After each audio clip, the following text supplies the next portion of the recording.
We've all heard that human and chimpanzee DNA only differs by about 1%, but there's new research that says that number might be closer to 15%. Why does that matter? The reason this is important is because for several decades now, we've been told that humans and chimpanzees can be proved to have a common ancestor. But once that percent difference becomes too large, now it is too large, they can explain maybe 1%. They couldn't explain 5%, 10%. Evolution's dead in the water. It's up to 15%. Massive differences between our two species. They can't do it in evolutionary time. Therefore, there's no reason to reject the Bible from the evolutionary claims because the evolutionary claims aren't true. So that last part, that's one of what you say are 4 questions that we have to answer about these. Yes. It's very important that people understand these 4 questions. The first one is,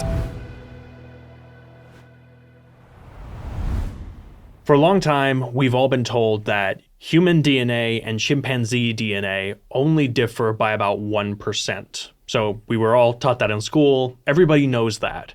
But you say that there's some new research that's changing how we think about it, and the difference might be much bigger, more like 15%. So, Dr. Carter, I know that you have a background in genetics and you have 2 gene patents to your name. So to start off with, why does anybody even care about the similarity between humans and chimpanzees? This is an incredibly important topic. It's something that has been used by the evolutionary community for several decades to say, look, evolution must be true, the Bible must be wrong. Look how similar humans and chimpanzees are, therefore we must have had a common ancestor. But it's funny, in the biblical model, we don't make a prediction. God could have made us as similar to chimpanzees as he chose. Sure, we could be 1% difference, or we could be a lot more. It doesn't matter. So finding that similarity doesn't prove anything, except if they can't explain the number of differences in their evolutionary time, they've got a problem. And yeah, the new information that's coming out, we're a lot different than we thought. We're not 1% different. We're at least 10%, maybe up to 15% different. And in evolutionary time, I don't think they've got enough time to explain that level of difference. That's why this is a big deal. So that last part about how evolutionary time can't account for the differences, that's one of what you say are 4 questions that we have to answer about these. Yes. It's very important that people understand these 4 questions. The first one is real simple. If you have 2 genomes and they share things, if you line up the parts that are in common between them, what's the percent similarity? That's a number we can calculate now. We couldn't do it until less than a year ago before we finally had a finished chimpanzee genome. The second question is, what happens when you add in all the things we don't share? Like we might have 5 copies of a gene, chimpanzees might have 2 copies of a gene. Well, there's 3 copies of a gene. There's a giant gap there in a chimpanzee genome if you line them up. And when you fold in all the things we don't share, the percent similarity is, 12, 13, 14, 15%. It's a lot. But there's 2 other questions that most people don't even consider, and these are really important. One is, how many mutations must have happened in our evolutionary history for evolutionists to explain the difference? What I mean is, most mutations are lost. Almost all mutations, something like 99.999% of brand new mutations are going to disappear at random. So if you have a mutation, let's say it affects something in your body, and then you have some children, well, it's a 50-50 chance you're going to pass it to any child. And it's a 50-50 chance that child's going to pass it to any one of their children. Well, you flip a coin enough times and you're going to come up with tails. And the mutation disappears. So they have to have a lot of mutations. I don't think they can explain that. But then the fourth question, the big question, it's really the evolutionary question, is, okay, yes, some letters that change in our genomes don't do anything. They don't matter. But there are genes that separate us. There are things that make us different than chimpanzees. We look different, we act different, we behave, we eat different foods, we like different temperatures, we're smarter. Those things have to appear in our species, spread out to all people in the species, and then become functionally integrated into the genome. Genes aren't just independent. Genes work in gene networks. There's no gene that just operates by itself. There are things that affect it, and it affects other things. The genome has to be regulated. And that's the killer. That's the thing that kills evolution dead, because we're not talking about simple letter change that are irrelevant. We're talking about things that actually have an effect on the organism. They have to be orchestrated. They have to be tied in. And I don't think they have any time at all to get that to happen. That's our 4 numbers. How similar are we when we line up the things we share? How similar are we when we add the things we differ on? How many mutations would have been required in the evolutionary model to explain that, which I don't think they can answer? And then how long would it take to integrate those changes, which they definitely can't explain. Okay, so to simplify it even further, Okay. How similar are we really, and can evolution account for it? Yeah, great. All those 4 questions fall into those 2 groups. Okay. So the first question then, I guess, how do we even measure similarity though? Oh man, it's so hard. It was easy when we were just comparing proteins back in the 80s. It was easy when we could sequence individual genes and line genes up. But now that we have entire genomes, I mean, for instance, let's say we have a copy number difference. We have a different number of genes than chimpanzees do. So, the one gene, we have duplicates of it. Maybe they have more copies than we do. So you can take the 2 copies we have, line it up to 2 best matches in theirs, but there's a couple more copies. What's the percent difference there? There's a hole. What's something divided by 0? You can't calculate it. That's one problem. Other problem is computer algorithms that are doing the searching to try to match up the genomes, because humans can't do it. There's 3 billion letters in the chimpanzee and human genome. You can't do it. You need a computer algorithm. Well, a human has to go in there and set some parameters. I'm searching for this thing here, and if I can't find an exact match, what do I default to? 95%? 90%? What if it's only 50% similar? Would you consider that you didn't find a match at all? And therefore, this 1,000 base pair thing that you're looking for, it's not there. You say it has no match. But what about a 25% match? That's random, by the way. If you take 2 random pieces of DNA, there's only 4 letters in DNA. So at random, 1 out of 4 letters is going to match. So random DNA is 25% similar. I don't know how to calculate some of this. And that's the frustrating part about it. And that's the fun part about it too, because we get to talk a lot about all the weirdness of DNA. But the whole entire similarity argument boils down to some things that are a little strange. And a lot of them are kind of based on just assumptions and parameters that you set when you're analyzing this. Yes, absolutely. You have a computer program, you type in your expectations, and you run the computer program. Change that, you'll get different results. But there are massive differences between our genomes. We at least know that. The Y chromosome, chimpanzees are missing half of it. We have an extra half of a chromosome they don't even have. And then when you look at the parts that we share, it's like 20% similar or less. It's massively different. When we look at chromosomes, we can find letter strings that are not there, thousands and thousands of letters in a row that do something in the human genome that aren't in chimpanzees. On the other hand, we can find very long stretches of DNA that's almost identical. I found one in my computer algorithm searching that I'm doing my own. It's several 100,000 letters in a row, and it's 98% similar. Okay, and that's where the 99% figure comes from, is that research? Not really. It comes to us from the 1970s. There were some scientists that were studying bird taxonomy, and they realized if you take the DNA from 2 different birds and put them in the same test tube, if you heat it up, the DNA becomes clear because DNA strands separate and light goes through it. But when you cool it off again, it gets cloudy again. And they realized that the more similar the 2 species were of the DNA you're mixing, the higher temperature it will get cloudy because they stick together faster. And so you can measure differences between genomes just by mixing the DNA and heating it up and then cooling it off again. And they said, oh, we can do that with humans and chimpanzees. So they mixed human and chimpanzee DNA in the same test tube, warmed it up, and then cooled it off. And the first thing that happens is the highly similar DNA lines up. and then at a certain temperature. And as you cool it down more DNA will line up. And so your curve is kind of like not straight. But by using all these different levels of DNA and cloudiness and light penetration, you can estimate the similarity. And they estimated about 99% identical. But the person who performed that work, one of them, who was in evolution at the time, has been interviewed in our Creation magazine. Now, he's since deceased, a man named John Alquist, a famous bird taxonomist. He realized one of the things that led him away from evolution toward creation, he realized that, yeah, humans and chimpanzees share a lot of DNA, and that's the stuff that lines up.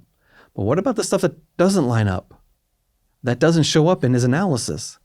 So yeah, he realized there's vast regions of our genomes that must be 99, 98% identical, but he had no idea about the rest. And the rest is kind of where the next question kicks in. Okay. When we account for the rest, the similarity drops. A lot. And that's something we didn't even know literally until this year. We supposedly sequenced the human genome in 2001. I remember that being, 7 or 8 years old reading in science books. Okay, that wasn't true. So we didn't finish sequencing the human genome until 2023. 20 years after it was finished, we finished it.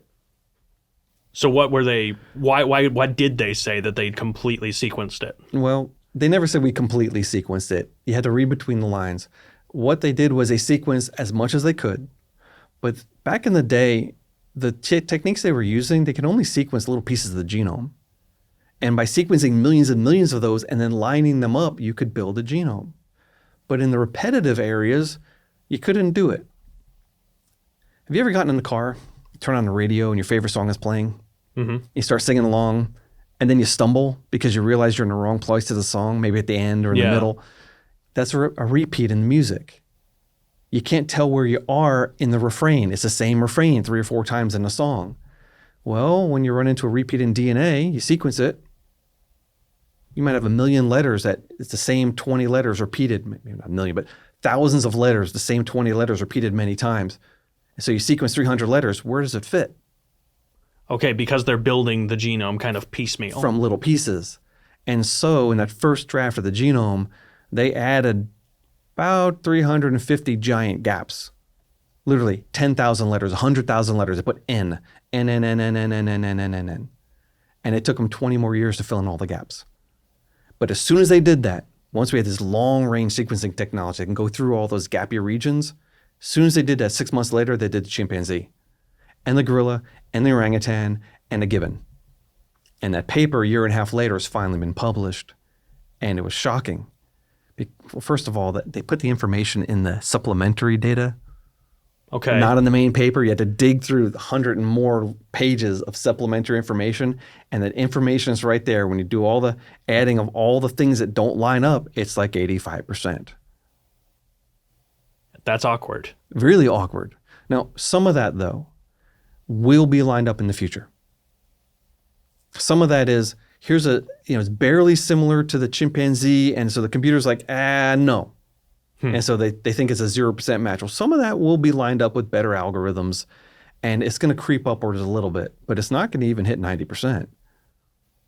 Which is far below what we started this conversation by talking about. 10 times more different than we thought.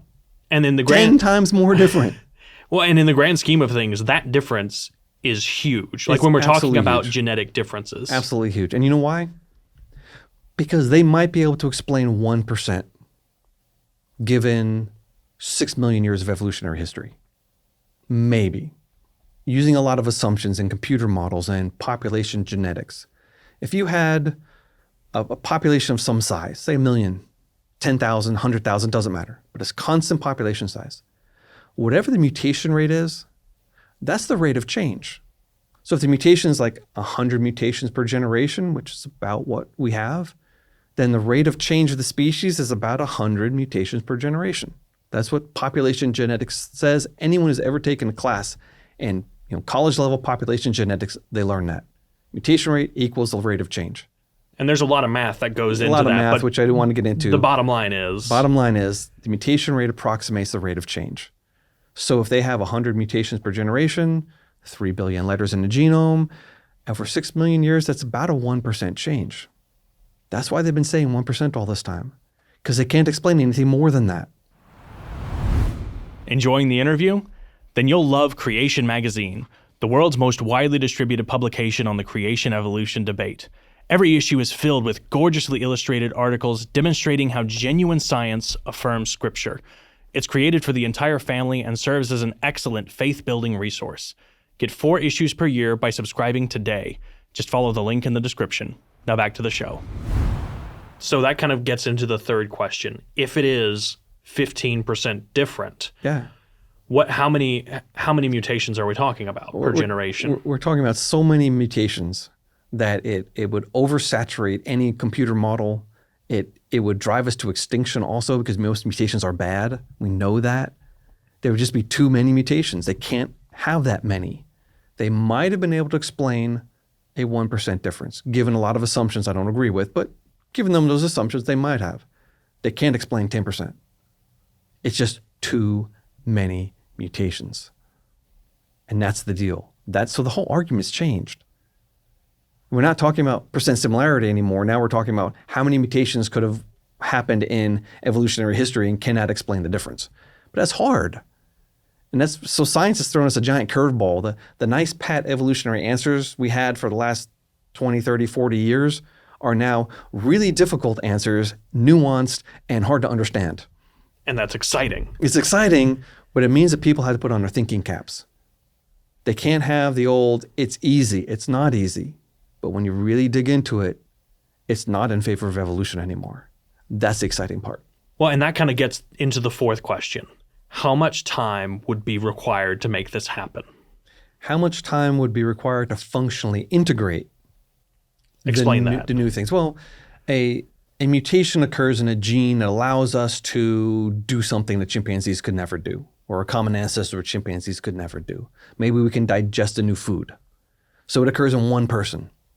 And that thing spreads to all people in the world because it's a great new mutation. Now we can eat bananas without hiccuping, or we can tolerate this mushroom that would have killed an ape ancestor, but now we can eat it and detoxify it, something like that. And that thing can spread to all people. But so what? That thing, it's like, Down syndrome is. Yeah. That is the copying of a little teeny piece of one of the smallest chromosomes and duplicating it. And it's almost fatal. It's a relatively minor mutation. Relatively minor mutation, and is barely survivable. Anything worse than that, you can't survive. So when you're talking about changing gene copy numbers, that's usually really bad. Or if you're talking about adding a new gene when one didn't exist before, you have all these biochemical pathways that are creating things in your body. Creating a molecule and then removing that molecule because it might be very toxic. A lot of the things that we produce in our bodies are incredibly toxic, Really? And we change them right away to make them non-toxic. So if you add a new biochemical pathway, you might be wreaking havoc with biochemistry. So all these other things have to change. The thing that affects the pH of the cell, or the thing that affects the import and export of this other something or other. You can't just add a gene. And that's what kills evolutionary theory. Biology is really complicated. Say it this way. If life were simple, evolution might be able to explain it. Maybe. Because evolution, at random, might be able to figure out some really simple changes. But the more complex life is, the less probable it is for evolution to explain it. It's almost like it gets exponentially more difficult. Yes. Because now you've got all these relationships between, it's like the network effect when you're talking about business or something. The more lines of communication that you have and the more relationships that you have, the more complicated things get and the more delicately balanced your entire structure is. Yeah. Yeah. And so we're talking about the cell's like a factory that can also reproduce itself in 20 minutes. That is a delicate dance that can't be manipulated without killing the whole system. There's so many parts that have to come together. And you're going to throw a monkey wrench into that? A brand new gene that's never been seen before that does something new and opens up a new biochemical pathway? No. It's almost every change like that is going to be lethal to the cell. And so the evolutionists have to explain the rise of thousands of new genetic factors genes being regulated up, regulating down, brand new genes appearing out of nowhere, genes disappearing, while keeping the organism alive. And that's the challenge. The more complex life is, the less evolution can explain it. And all we know from biology is life is really complex. Right. Have you studied biology? I mean, high school. High school. Do you remember how hard it was? Yeah, it was a lot. I remember lots of Punnett squares, which are, a really idealized representation of genetics. Do you remember all the names you had to learn? I don't remember them now. Okay. But there were hundreds, if not thousands. And the more you study biology, the more names you have to learn, the more things that happen, the more processes, the more cellular diagrams, the more parts. We've got names for every single part, every subpart, and every variation of every part in biology, and it keeps on going because life is so complicated. Well, I remember, now that I'm thinking about it, high school biology, we learned photosynthesis. There was even a little song and a jingle that explained photosynthesis. It's like 7 or 8 steps. And I think it was Sorry you. for snorting. Well, I think it was you who you showed me a poster showing what photosynthesis actually looks like in as much detail as we know how to describe it. Yeah. And it is the craziest diagram I've ever seen. I've had PhD level courses in nothing but photosynthesis and marine algae. And I learned things I never knew before. And all the other times I studied photosynthesis throughout college and my graduate. I mean, it just keeps on going. It's incredibly complicated. Actually, the funniest thing is the earliest life forms that evolutionists believe were blue-green algae. Yeah. Photosynthetic organisms. Photosynthesis is the most improbable set of chemical reactions imaginable. I mean, those biomolecules that detect light are destroyed by light. That's why light bleaches fabrics and posters and things. The reds disappear over time. Light destroys molecules, especially ultraviolet light. I mean, it's like that little molecule is getting hit. It's like a butterfly being hit by a bowling ball. Just boom, it would waste it. And so what happens is the butterfly touches the bowling ball and slows it down a little bit.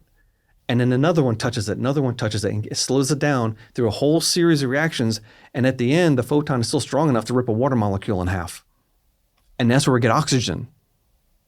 Right, that's okay. So the whole system is incredibly complicated with all these biomolecules. This amazing dance of all these little protein machines take a little bit of energy out of the thing, and there's still a lot of energy left. You want to change that? You want to put a mutation on that? You want to build that up from nothing?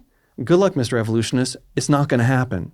So going back to the chimpanzee human question here, when we add things to complicated systems, we overcomplicate them and usually break them. That's their problem, not ours. Humans and chimpanzees are built from scratch by God, and it's beautiful. And yeah, we have similarities. Okay. But we're too complicated for them to explain. There's too many differences for them to explain.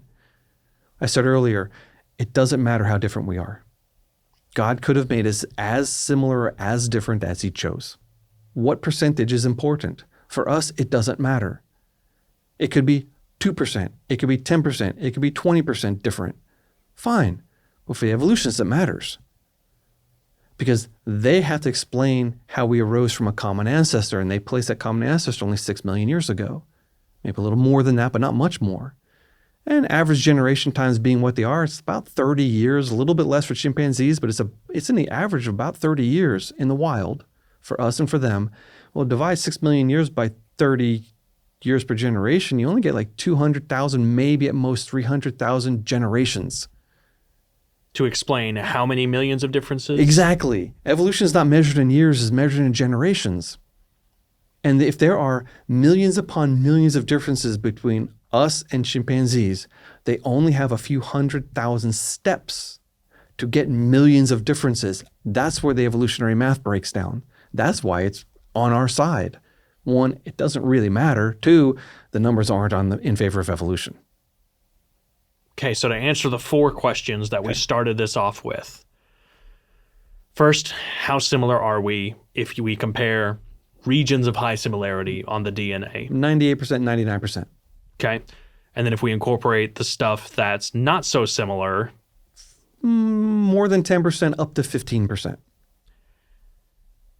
How many mutations does it take to actually get that difference? Many, many, many millions. I mean, 30 million single letter differences in areas that line up times, I don't know, if 99.999% of all mutations are lost accidentally, take that 30 million and multiply it times 10,000, 100,000, a million. That's how many mutations would have had to occur just to explain the easy stuff. And then all the other things also make it even harder. The fourth question is, how long does it take to integrate? Yeah. And I have no idea. It's a fantastically long amount of time to fine tune a system. I mean, you take a factory and all of a sudden you add a new production line with no instructions. That factory is going to have a bunch of problems with their delivery system of raw materials, working on the stuff. And then what do you do at the end? Does it go on the truck? Does it feed over here? Does it get packaged up? Does it go in the trash? You haven't told your assembly workers what to do with it. And a brand new thing just appears. The factory is going to have massive problems. That's not how factories work. And life is more complicated than any factory. Yes, it can change within limits, but you can't change it too much. And you can't add brand new things without causing massive problems. But evolution requires massive changes and brand new things appearing. Wow. Well, and this is a bit of a tangent too, but you've talked about like what it would take to have a mutation fixed. Yes. And you've talked about how that's really, really improbable. Yes. Okay. Fixed. We don't use the word fixed like they did in the 1920s when they started talking about population genetics. Fixed means stuck in place, not repaired. Okay. So if, let's say right now, we know that there's, most people in the world have brown eyes. Some people, specifically of Northern European extraction, have blue eyes. And some more people in Northern European extraction are carriers of blue eyes like me, but I have brown eyes. I know that 3 of my children have blue eyes, 1 of them has brown eyes. So clearly I have the blue-eye gene here, you just can't see it. Okay. But given some frequency of this blue-eye gene, what's the probability that in the future, everyone in the world will have blue eyes and nothing but blue eyes? It would be fixed. It would be stuck. The brown-eye gene would be lost. That's what evolution requires. It's not a mutation appears. It's a mutation appears and spreads to all people, and the original version is lost. So now there's a fixed difference between humans and chimpanzees. A complete total difference. It's they have this and we have that. It's not the same anymore. But our common ancestor in their model would have had one of the 2 versions. So somewhere a mutation occurs, spreads to everyone, and now it's a fixed difference. 30 million single letter differences between our 2 populations, or 2 species. 30 million in the areas that align. Tens of thousands of chromosomal rearrangements must have occurred. Hundreds of thousands of little insertions and deletions. Gene copy number differences. Adding and subtracting genes.